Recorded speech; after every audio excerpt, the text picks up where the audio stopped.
Hello and welcome to our talk show, Rubaru. I'm Neha Chauhan and today I'm here with a very special guest and we're going to talk about art curation with her. So, welcome you, Chandrima Das ma'am. Thank you very much for having me here today. Welcome ma'am. So, my very first question to you that would be what's your journey into the world of art curation?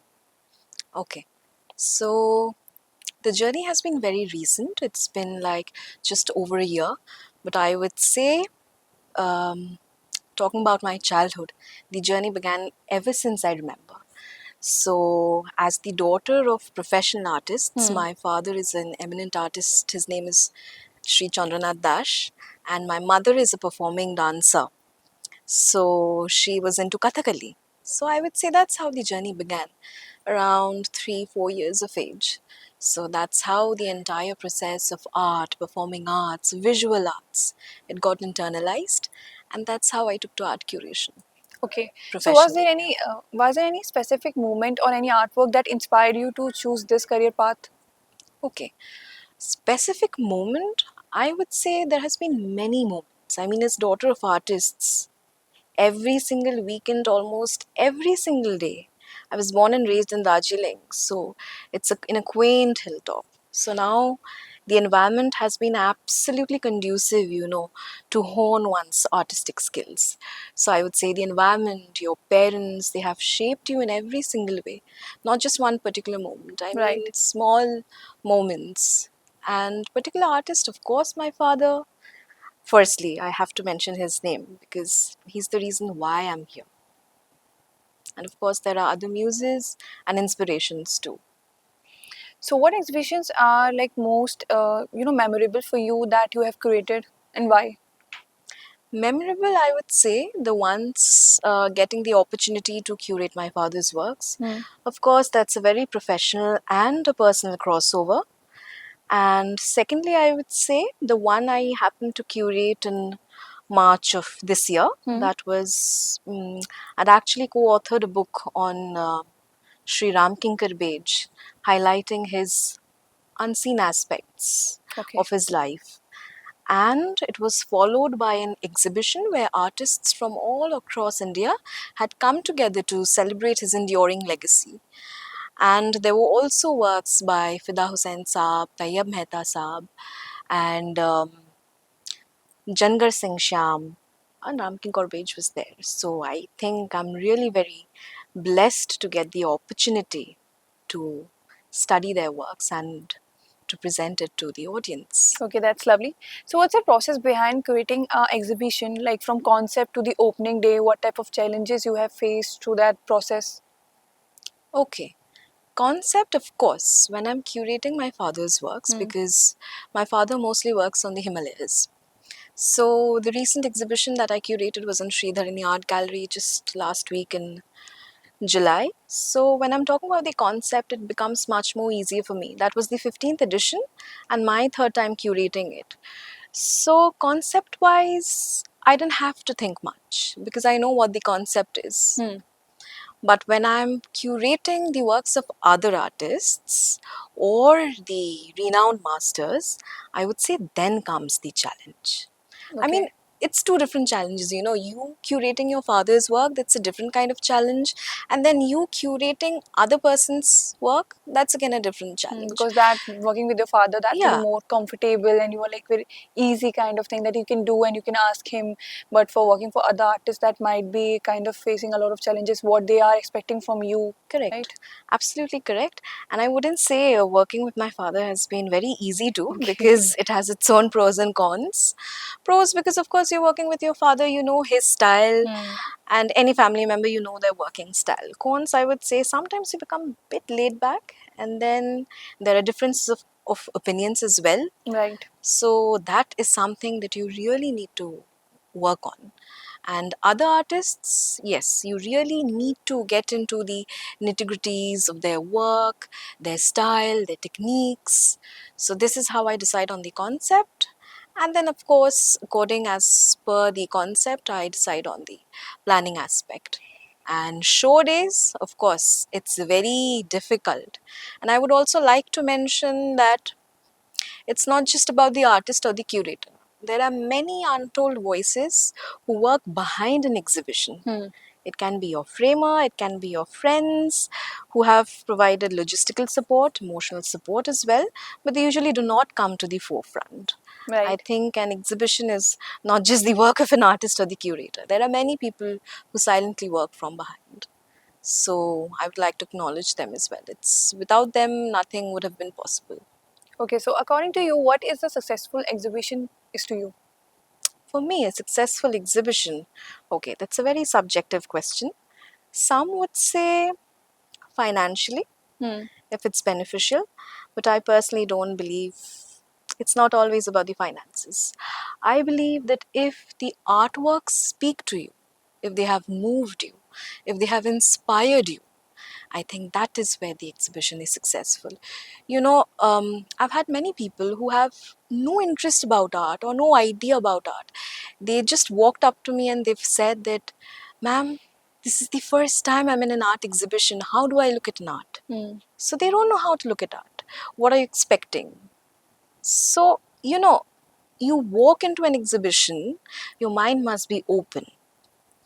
So, an exhibition is successful only if it really speaks to a person emotionally and personally. And what kind of person? Of course, it can be an art connoisseur, but an art connoisseur or person who is into the art field usually has an idea about art. But success comes when a person who has absolutely no idea about art, Right. when that person walks up to you and says that, ma'am, these works have just touched my soul. It feels that I'm there. That's a huge compliment Yeah, and it means a lot. that's a huge compliment. I feel as an artist itself, it's a huge compliment. I'm a pianist also. So here I'm talking about visual arts, but when I'm talking about performing Hmm. arts, I've had people who've walked up to me, my neighbor, whom I usually don't talk to. So I was playing the piano at night, and next morning he just told me that, why did you stop playing? Because it really touched my soul. I think this is the biggest compliment an artist can receive. I mean, Right. people who have absolutely no idea about art, but they walking up to you despite not knowing you and saying that, what a show. I think that's where true success lies. Very true. And if we talk about today's technology like AI, artificial intelligence, so do you think that kind of bring a different changes in capturing all the art creations, or sometimes you feel that there is actually a threat? Okay. Um, See, when I'm talking about artificial intelligence, I would say that what's the use Hmm. when it comes to accessibility? So, when I'm trying to bring art from a very private and from a niche domain to a public domain, that is where AI comes handy. But I would definitely not suggest to completely rely on it. Of course, you can use AI as an assistant tool, Hmm. when you want to learn about the techniques or mediums. It's quick, when it comes to acquiring information or knowledge. It really comes in handy, Right. but definitely not as a replacement. I'm sorry, but I'm against it.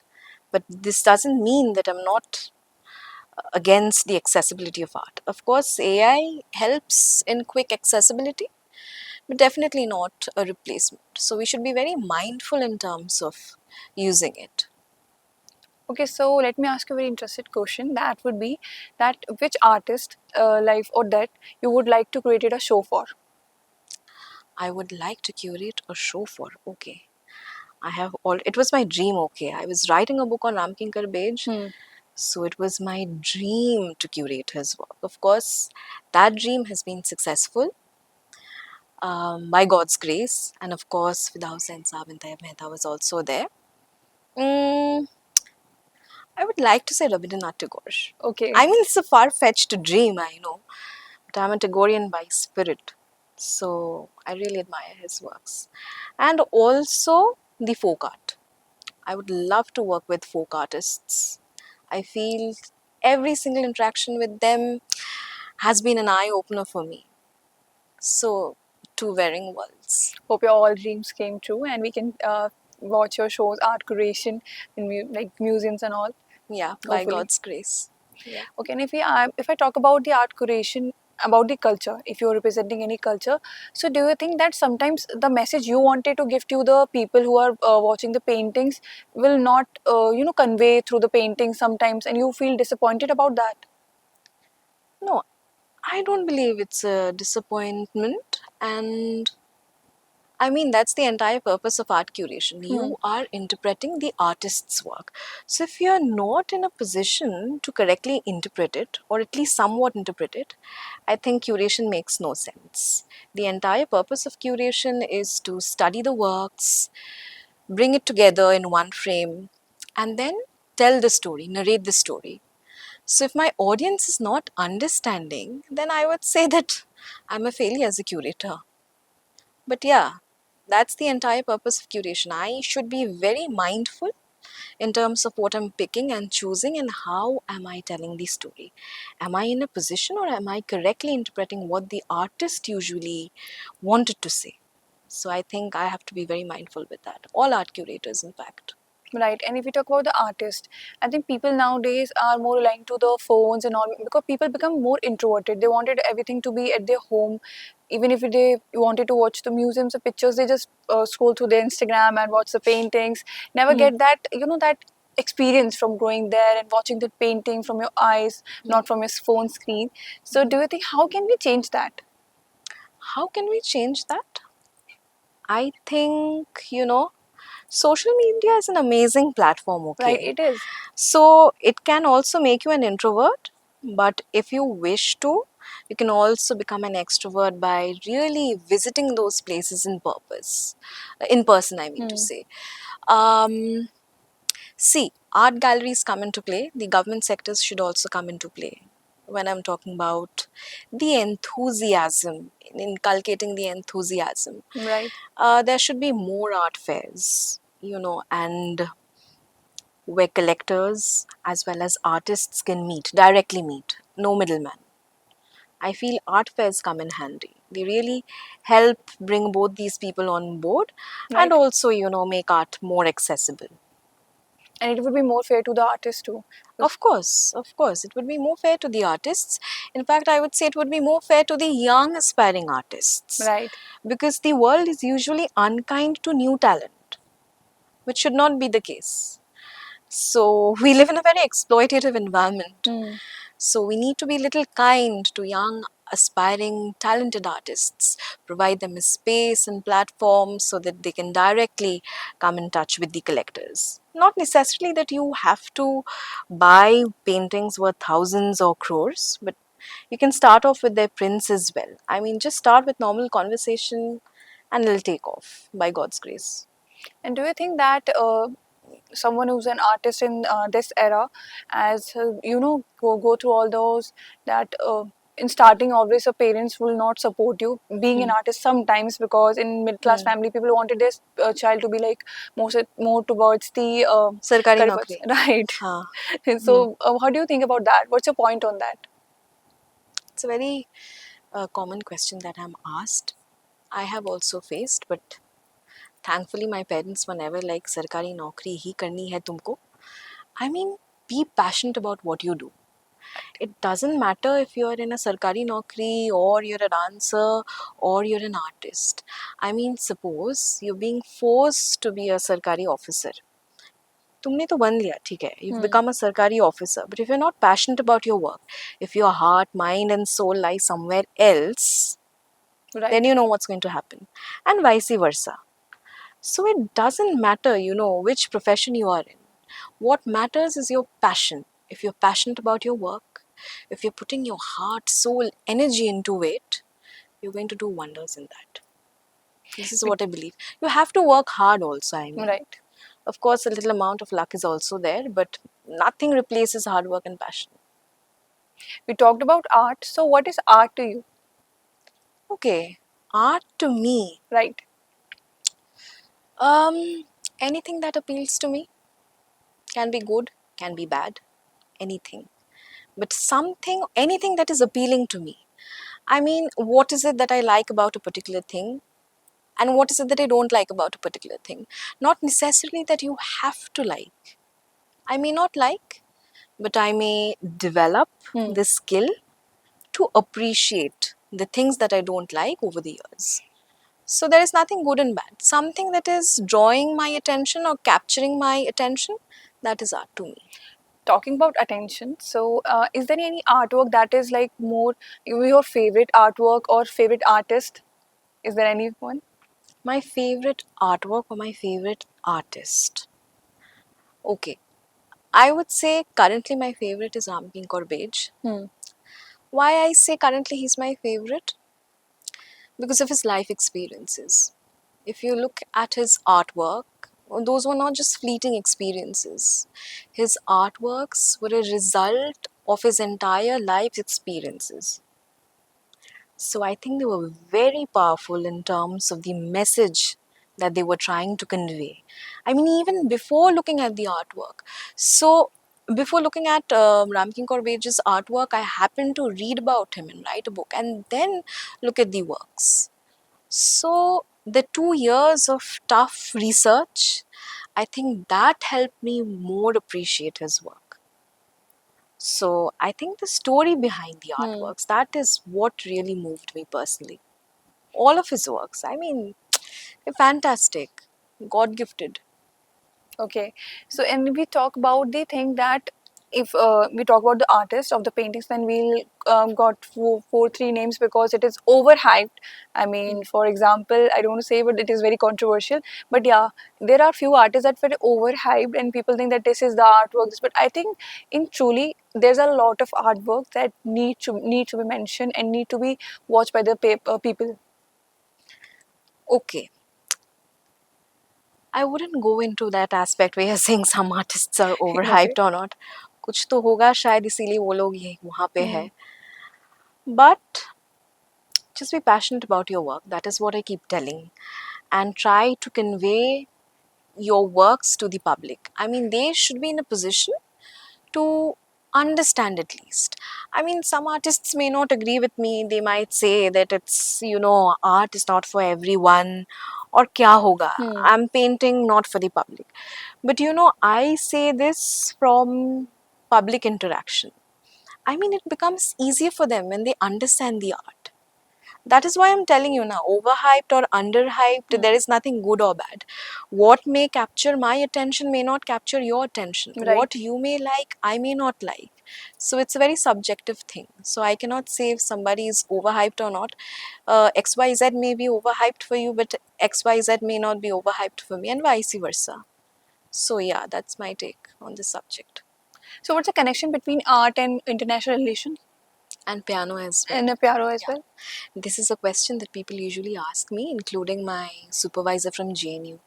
She was like, Chandrima, why would you want to work on climate change? Okay, when art is so much internalized. Now see, an individual is defined by his or her choices. So if you're good at it, or at least passionate about it, there is no harm in exploring these areas. I'm a pianist by profession and by Hmm. full training. I'm also a scholar of international relations and I also curate art by passion. So everything is a learning experience. So this is what I would like to say. Doesn't really matter, degree hai ki nahi hai, if you have the correct mentor and if you have the interest, Right. I feel anything can happen. As far as your quality is not compromised. So, if you believe that your quality is being compromised, then you can subtract and add whatever you want to. But as far as your quality is not being compromised, if you're seeing that you're being able to manage your time and doing things well with the determination and passion, I think there's no harm and there's no problem in that. But quality shouldn't be compromised. I think this is of utmost importance. Okay. And I have never treated art, international relations, Hmm. or piano in separate watertight compartments. I mean, my knowledge in these three have helped me in some or the other way. They're all interrelated. Of course, I've worked on Europe and climate change. So, what's the connection between piano? I'm a Western classical pianist, so I have knowledge about European culture. Hmm. So that is how it's helping me about the culture, society aspect of Europe. My training as a pianist is making me more human when I'm looking at international relations. So everything is interconnected. Okay, so at last, any message you wanted to give to the viewers about the art curation, about the art galleries, or any message that you wanted them to watch the museum, the artwork?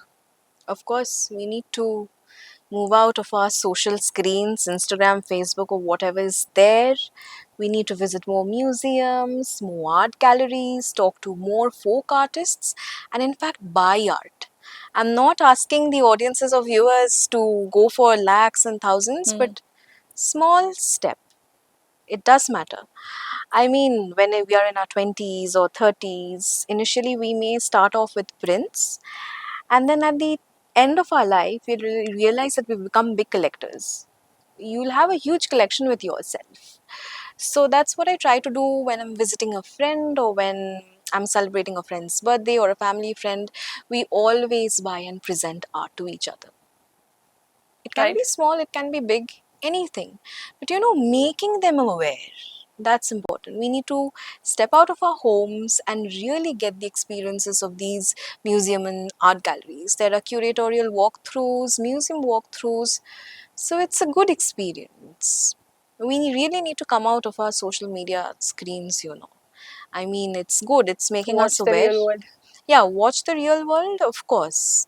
And like I said, we also need to be a little kind to new emerging artists and support them in all possible ways Right. and buy artworks.